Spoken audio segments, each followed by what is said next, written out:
things that you're doing right now with the government. Let's just get a little bit of background to that. How did that come about, this kind of special project that you're working on? I would say that came about through a variety of ways, a lot of networking. And I had been working on my own as a consultant, but also had been doing work with many organizations. And through the course of that work, connected with some senior people in the government. And they were looking for some expertise in a skill that I have, which is succession strategy, leadership development in large and small organizations. And so through a series of interactions and a series of showing up at meetings and working with them in different varieties, they approached me and asked if I'd come and help with this project. I was uniquely situated at that time because I was doing my own consulting work, and so I was able to not leave a large organization and do it, but I was able to really put aside some work I had been doing and focus on this major project. So I would say it came about by networking, it came about by previous work experience, and it came about by being curious. So, okay. Yeah. Can you maybe describe what the project has been and Sure. what you hope to accomplish with it? Yes, so I'm the Assistant Deputy Minister of Leadership and Talent Development for the Government of Alberta. I'm a part of the leadership team of Corporate Human Resources. The Government of Alberta, of course, has gone through a number of transitions. In the last 6 years, there's been 4 premiers. There have been numerous ministries that have come up and have gone down. And when a government changes, there's often changes at the senior level in the organization, so at the deputy level as well. And as a consequence, at the very senior levels in the government of Alberta, there's been quite a lot of churn. New people joining, people who have been in certain ministries moving to other ministries, and that is common practice. But because we've changed so many times, it's really exasperated. So that's the context of which I joined the government, which was they needed some help on identifying what are the skills, abilities, and requirements of assistant deputy ministers and deputy ministers and executive directors. What is our current inventory of that? So even though we're a 27,000 person organization, we didn't have a really good sense of that executive cadre in the government, which was approximately 500 people. Which of those roles are policy roles? Which of them are strategy roles? Which of them are corporate roles? And within that, which of those are specialist roles and which of those are generalist roles? Is really an important question with respect to succession, because if you want to move people through the organization to help grow their careers, you can't necessarily, sometimes if you're a specialist, so let's say IT specialist, you may start your career in IT, and if you only stay in that career, it's very hard for you to take on a broad portfolio. But you also get a little bit pigeonholed as, well, you're an IT person, you'll always be an IT person.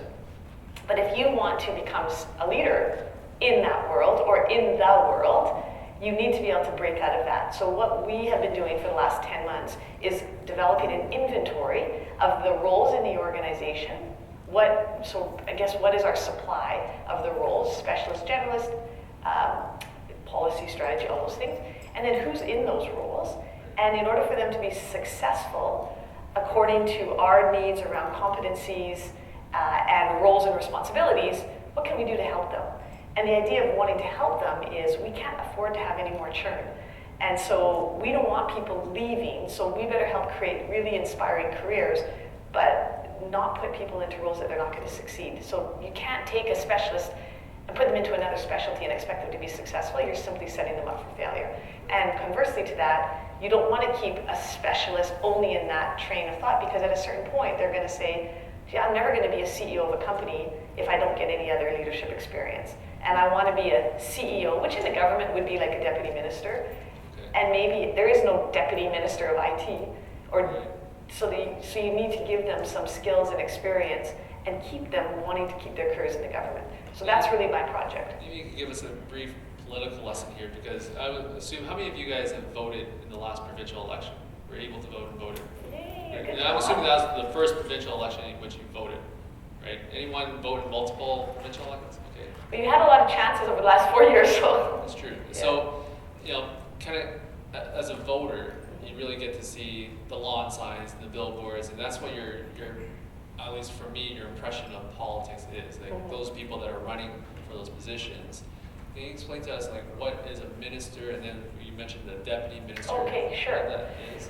So I will preface all my comments with saying 9 months ago, there is no way in a million years I could have answered this question. So I'm going to answer the question with my knowledge and one of my bureaucratic colleagues who's been in government for 33 years could probably give you a better description, but because of the role I have, I need to know these things, so I'll try to explain it.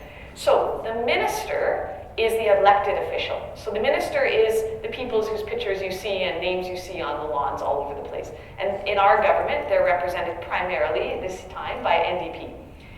There are, of course, ministers that are, or MLAs, that may be conservative or may be Wild Rose. I can't even remember that, that's bad. Liberal. But the ministers are the ones that run a cabinet, so they'd be a cabinet minister. And what that would mean is they are responsible for a ministry within the government of Alberta. So they are more senior, if you will, and have more responsibilities than other elected officials. Because of course, I don't know the exact numbers, there are 250 some elected officials, but there's only, as you might have heard in the news in the last little while, we only recently got to 17 ministries. And so ministries are led by cabinet ministers, which are elected officials. There's also all these other MLAs that are also elected officials. And some of these ministries are, some examples of ministries. Ministry would be transportation, infrastructure, environment and parks, culture and tourism. So the ministries represent the fabric of our province and really what makes up the work that we do. So we have right now, just recently identified a new secretariat within the Environment and Parks Ministry, and that is the Climate Change Secretariat, because of course in Alberta the climate change is such a significant, well, in Canada, in the world. In Alberta we're putting a lot of effort in this climate change work. So when you think, so that's the elected group. So we have a secretariat within Environment and Parks, which is led by one minister, but there are two deputy ministers. So the deputy minister would be the first level, at the most senior level of bureaucracy. And so they are not elected, they are non-partisan. That is a very significant distinction. The ministries are partisan, the cabinet ministers, or the ministers, elected officials, they're partisan. They chose to be. They're part of a political party. They are part of a political party. The bureaucracy in government, deputy minister all the way down, are non-partisan. And their responsibility is to provide non-partisan advice to the elected official. And then the elected official makes their decisions. So now the challenge was, you mentioned there was a lot of churn, meaning a lot of people were leaving, like moving positions, and so it was not the same person in those positions as it was in the previous year or 2 years. Yes, so in a solid organization you have stability at senior levels because those are the folks that are setting direction, and people behind are following that direction. And every time you get a new leader in an organization, it kind of puts everything on hold because now you're trying to learn a new style and a new way of doing business. Whenever an election occurs, the ministers have the authority to say, I don't want to work with that deputy minister, I want a new deputy minister. Or, you know, in some governments, they'll say, well, that person was really connected with that minister, and therefore they can't give me nonpartisan advice, get me someone else. I mean, it sounds kind of cold, it's not really probably quite that black and white, but that does happen, and that's why you see a lot of change. When this government came in, they didn't do a significant amount of change, which was a positive thing. They relied on, and they speak very highly about the quality of work they get from the bureaucracy, so they relied on that. However, some of those people had only been in their roles 4 or 5 months because we just had an election. So that's where that churn was. So what it means is a lot of work gets put on standstill, and it rolls down to deeper in the organization. So managers and supervisors were leading teams trying to maintain some stability while they're getting different direction. Within 6 months, I mean, think of you guys, 6 months ago you were already barely started this term, this school year, and you would have had, in some cases, 3 bosses already. That's a lot, And so good, strong leadership, stable leadership is a really critical component. So it's interesting, you came into this project, and it's a year-long project? Yes. That's right. And so you're wrapping it up in May. Do you feel like you've been able to accomplish and contribute to the goal of the project? I do, and I was in a unique role because I knew I only had 1 year, and I had very clear marching orders of what needed to be done. Marching orders, and I just made those, I use those words myself. I knew what I had to achieve, and I was identified for a very specific project. So part of my responsibility was, if I'm responsible for succession and leadership development, that at the end of my 1 year, I better have a plan of who's going to take my role. So what I also did in that year, and what I have also done in these past 10 months now, is build the capacity of my own team, do a lot of evaluation of who of these folks are ready to move and grow and take on more responsibilities, and who out there in the community of the government of Alberta is really well suited for this role. We wouldn't have known that unless it was just my reconnaissance, because we had never done any of the research. But in this, so to give you a sense of what we've done, in the last 10 months, 100% of assistant deputy ministers, which is approximately 100, have completed a talent profile where they identified their skills, abilities, knowledge according to core competencies, which everyone should be doing in an organization all the time. Never happens. Every HR person says you need to do your performance documents. A third of them get done. Why is that? Because people hate doing them.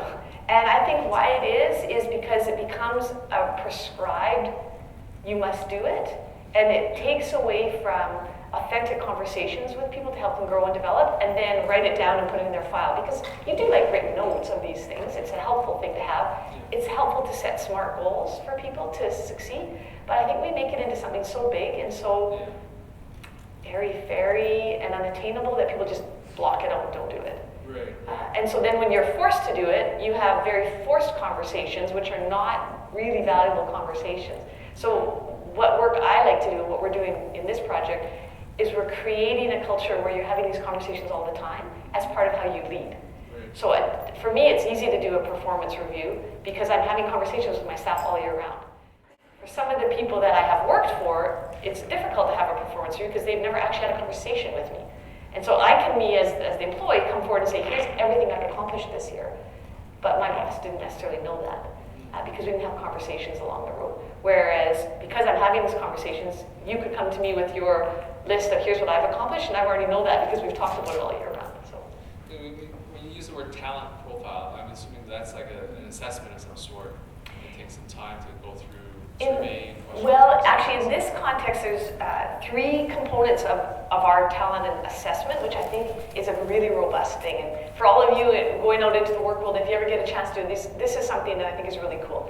We did a role profile. So every single position in the government at that ADM level, we went through and said, what are the common skills, abilities, and knowledge that people need?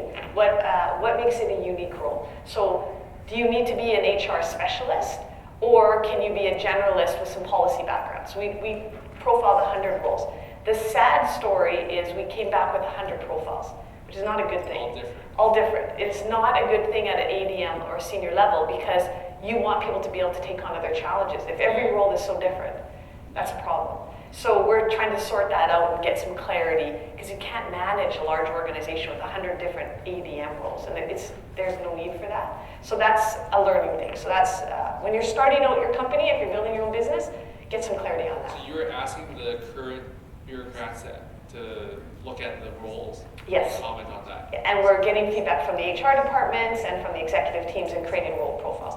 A talent profile would be, I'd say, a little bit similar to a performance review, but it's actually a chance for an individual to say, here's my story. It's my resume with some, but broader, in the sense that we ask them to give us our resume, and then against 4 capabilities that are really important in our organization: leadership capability, policy capability, relationship or political acumen, relationship management, and multi-jurisdictional stakeholder interactions. So those are 4 key competencies. So what we've asked in our talent profile is for you to tell us what are your accomplishments in those areas. Right. And so you get to take your resume and blow it up so that we can get a real picture of who you are. And then because we've created a system, we can mine all that information and say, you know, of 100 people, we have 17 that have worked on climate change. And so wouldn't it be great if we got those 17 people in a room? We don't even know that right now. Only I would know that is if I just picked up the phone and started phoning people. So that's a talent profile. The talent assessment would be an enhancement to a performance discussion, and we've actually put the 2 together, whereby the deputy minister in this case assesses the performance of their ADM against those core capabilities. So the individual says, here's what I've achieved, and the deputy minister, ADM is assistant deputy minister, so the deputy minister would say, you say you've achieved this, I think you've done this really well, I'd question whether that's as strong as you think, so it's our performance conversation. It It's interesting to me because we think about the context of being a student at a university, and we're just introducing to our students in the School of Business the idea around competencies. We call them professional skills. And so we have 7 categories of professional skills, and if you're a TUNE student, you'll know that that's in our course outline and that's described there. But that's kind of similar to what we're talking about here in terms of part of that talent profile. We've identified some of these competencies. We've identified how we're helping you kind of develop your area, your skill set in each of those competencies.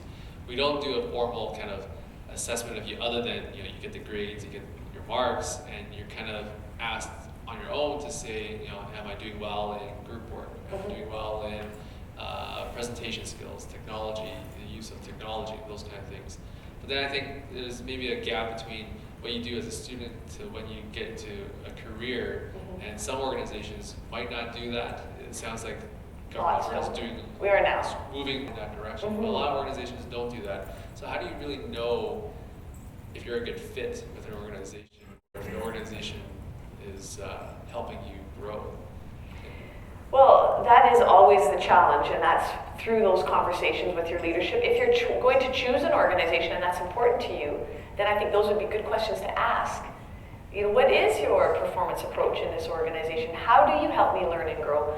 One of the things that we know about this generation, and when I say this generation, I don't mean your age generation, I mean this cadre of students that are coming out into the workforce, is they are much more aligned with, tell me how you're going to help me organization, just like you want me to help you organization. That would be a good question to ask. Like, at the end of the interview, they always ask, do you have any questions for us? 100%.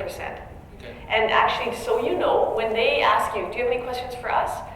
You will get much farther in the interview process if you have questions. If your answer is, no, I'm okay, and they had to choose between you and someone else, that might be a reason for them not to pursue another conversation with you. And why? Because what it tells me as an interviewer is, there is no possible way that I could have answered all your questions because I was the one asking the questions. And so have you done research on our organization?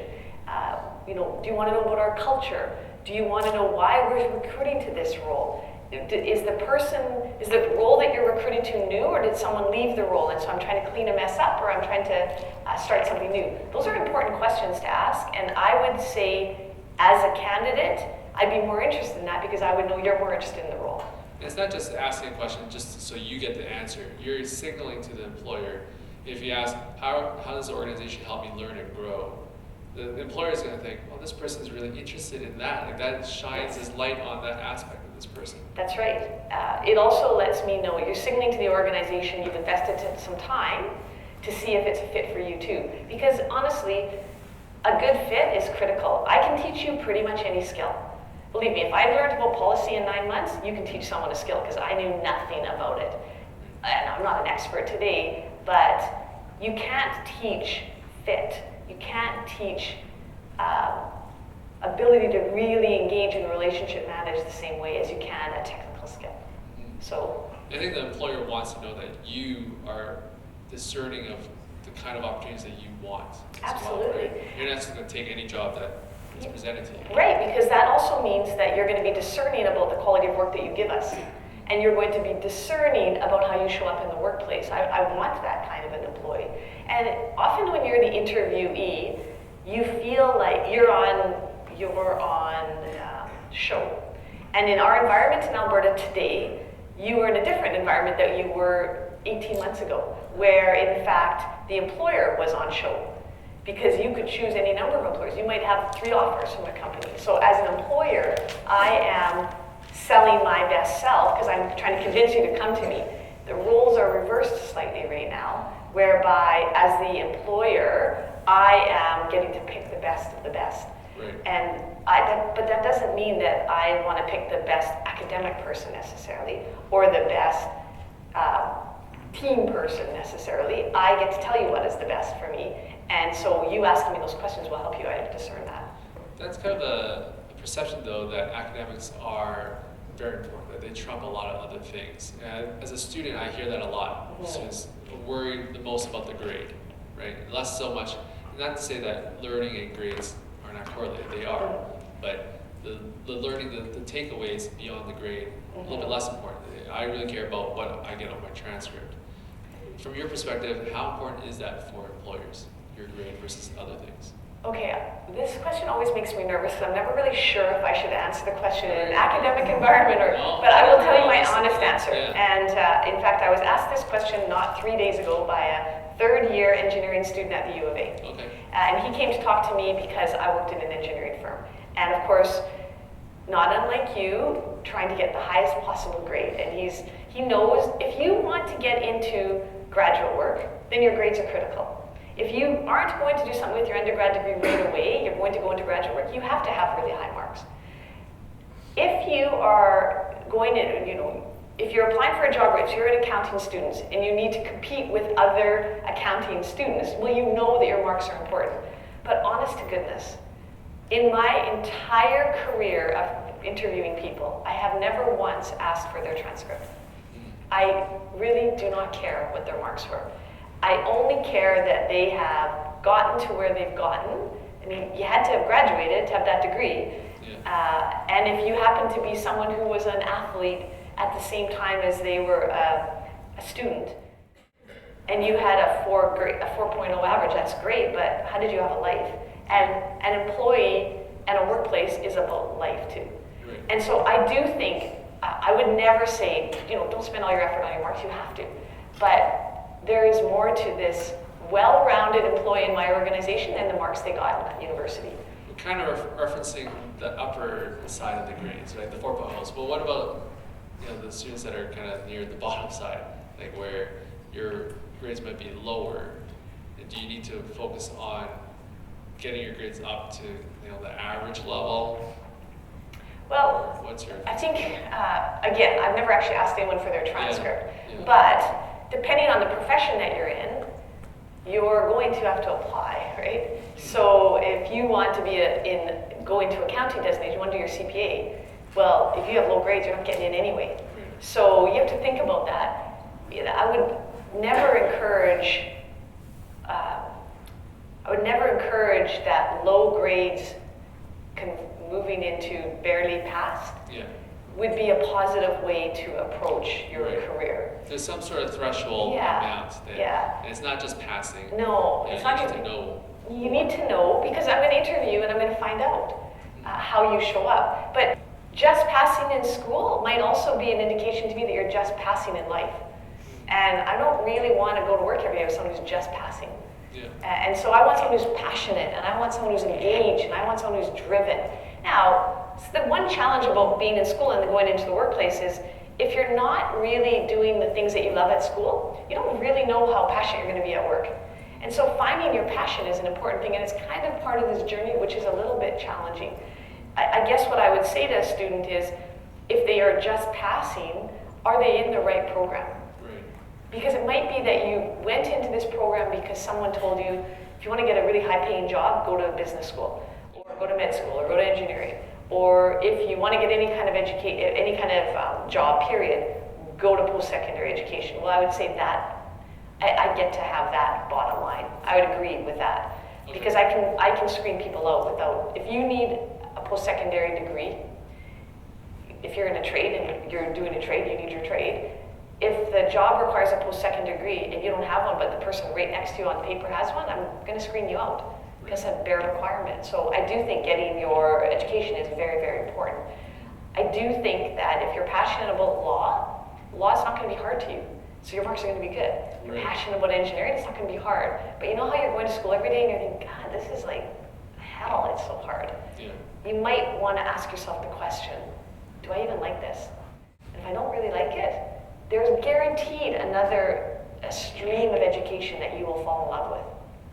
Do you think it's hard for, as our students are graduating, 3-4 years from now, is it a really tough time for them? You talk about the fact that the employers get to choose. We're also saying, for the students, do the things that you're really passionate about. But at the same time, the employers are going to choose, they get to pick from all the competing candidates out there. To me, that's kind of a nervous setting to be in. Like, do I really make that risky choice to do something where I'm not sure if there's going to be a job at the end of this? And if there is, I'm going to be competing against all these people. Is this a new dynamic, or is this something that we've just seen in the past and it's just something to get used This to. is kind of how it is. Yeah. People would say, any of you guys in economics will know this, that there are trends in environments, and we kind of go in a 10-year trend. Things are low, they slowly start to pick up, then they get kind of uncontrollably high, and we drop back down again. So over the course of 8 to 10 years, we've been here before. And so if you are looking for 3 years from now, Alberta's going to be a different place. Yeah. For any of you who had a summer job 2 summers ago, you know Alberta's a different place today. It's only 2 years ago, it's 2 summers ago, and things are different. So you will maybe start out in a career, in a tougher environment, and then down the road you're going to be in I get to choose environment, and then down the road you're going to be in, no, they get to choose. But you as the individual employer, even in tough times, really solid employees, engaged, committed, passionate, they're always working. And they're working because they love what they do. So you will find that. I think something you might want to think about is what you set out to today, though, might be different where you end up. And so have a plan, but be flexible in your plan. I have been the Vice President of Integration in an engineering firm. I have been the Vice President of People Practices in Henry Singer Fashion Group. And my degree, Recreation Administration. Great. So who would have guessed that I would be doing this? But I did that because I was extraordinarily passionate about health and wellness. So my first degree is really about health and wellness. And I grew my career from that. I still do the health and wellness piece, but along the way, I took other designations and I really found the work that I was passionate about. So I had a plan. My plan was that I wanted to do something that made me excited. I really wanted to be part of businesses. I wanted to drive operations, but from a people practice perspective. So I was always getting more designations and more support. And I worked really, really hard. So I made it difficult for an employer not to want me to be around. Yeah. If you give me a project, I'll do that project. I'll do that while I'm doing my work. If there's something that's outside of my area, sure, I'll try that and I'll get my work done. And that's the kind of employee you want. Really, who cares what your degree is? In fact, I'm positive until I did my talent profile, not one single person in the government of Alberta had any idea that they hired a recreation grad. Right. Because nobody asked me. And 25 years into my career, that thing is buried in my resume because it's not the most important thing. That's right. In your stage, as you're looking for summer jobs, it is an important thing to say, I'm studying business, that's why I'm applying for this job. I'm studying accounting, that's why I'm applying for this job. Yeah. But you may get that degree and discover within the accounting profession, do I want to go on a technical route and do more with numbers? Do I want to go on the financial analyst route? Do I want to go in the auditing route? Or do I want to go into the leadership route? Well, so you might end up getting a job in Deloitte and being a managing partner. You're not going to be doing audits anymore. But you get to choose that because there's so many options in your career. Let's kind of re-emphasize that point about the marks and comparing that to what you want to do. Because I think some students sometimes get misled or confused about the effort it takes to get those marks. And again, I'm not saying that you shouldn't work hard and get really good marks. You should do what makes you happy and comfortable and passionate. And excelling in academics for some people is absolutely the thing. But I think about my own experience. I think I only shared my transcript like 3 or 4 times. And those are the only people in the committee or an employer that ever saw my marks, right? The rest of the time it's just my own information. My parents, I would tell them, but no one else actually saw what I did in a course. Exactly. So if you think about it, think, geez, all this work to get that extra percentage point doesn't really translate to anything meaningful in the real world. Getting the degree is important. Like, people will want to know that you actually got that degree. You have to prove that. So I got to have that piece of paper that's legal. And when I'm talking to people in an interview or in some conversation, if I don't know my information, if I don't know my material or the concepts that we're talking about, then they can tell. Right? Absolutely. A good interviewer will trip you up every time, and that's their job. The bad interviewers, you will trip them up every time. So. Right. So before we get to some of the student questions, do you have any kind of hot topics that you're going to re-engage with the CBC Radio column? What do you imagine would be a hot topic? So a couple topics that we've already been thinking about, and particularly for students, is being able to articulate and understand what your transferable skills are. Because what often happens, I find with students, and I'm in a unique spot. Maybe it's not unique because I have 3 university level age students right now, so I've gone through all their resumes. Actually, I go through their friend's resume. My own son will not let me look at his resume, and he should because it's not that good. But what happens is that you say, well, how am I going to apply for a job when my whole career, all my working career has been working at Lululemon, as an example. Well, if you work at Lululemon, in order to work there, you have really good customer service skills. You have great relationship building skills. You have the ability to connect and communicate with people. You have probably some problem solving skills because it's not a fun conversation when you have to tell somebody, that doesn't look that good on you, and really you can't leave the store in that, for any of you who've had to do that. So if you work in construction, well, what am I going to put on my resume to get a job in as a summer student at Deloitte, when all I've done is work construction? You have learned how to be part of a team. You have learned health and safety. You have learned how to take initiative. You have learned how to negotiate, very likely, because depending on what construction site you want, you're negotiating with all kinds of things. So a really big thing I would encourage you to think about is what are your skills, and how do you translate those skills into the language of an employer that you're trying to apply for a job? So that's one of the topics that we're talking about coming up. The other one is about networking. Right. How do I get out and meet people? How do I network with people when I'm not comfortable doing that? And why? What is the value of that? Yeah, networking to me is interesting nowadays with social media and how people's identities are online so much more than in the past. And do you think that's helped people get comfortable with meeting new people, or do you think that's been a hindrance? Well, this is again my personal opinion. I would say that interactions online, in my experience in workplaces, have become a hindrance of people getting to know people. Because people say things online they would never say in person. They can be respectful or disrespectful. It can get misunderstood. If you don't put the comma in the right spot, it's a totally different sentence. If you're really angry with somebody, what happens a lot, and you're not comfortable with having the conversation, you get a big, bold email at 10 after 10 at night, or a voicemail that says, you were really a jerk today, and blah, blah, blah. There's no way in a million years you'd say that to someone's face. So I think it has, in some ways, it certainly creates a presence, but nothing will take away the human interaction and engaging and talking with people, the look on their face, their body language, the tone of their voice. So I do think that from a networking perspective, send me as many emails as you want, but I'm not going to hire you if I don't get a chance to talk to you. Yeah. So. We have a question from a student here, and maybe we've pushed this idea around marks a little bit too hard, but what really is the point of working hard in school? If all I need is just to have a degree, why should I be pushing myself and spending every hour of every day stressing about my GPA? Okay, yeah, so this is where your parents really don't like me right now. So I think that how you choose to approach your school is probably how you would choose to approach life. And so if you don't want to work hard and get stressed out about it, go for it. But that's probably the kind of employee you're going to be too. So I think the point of working hard is working hard, like work is hard, life is hard, jobs are hard. And so why not get in the practice of what it's going to be like in workplaces? So it creates a work ethic.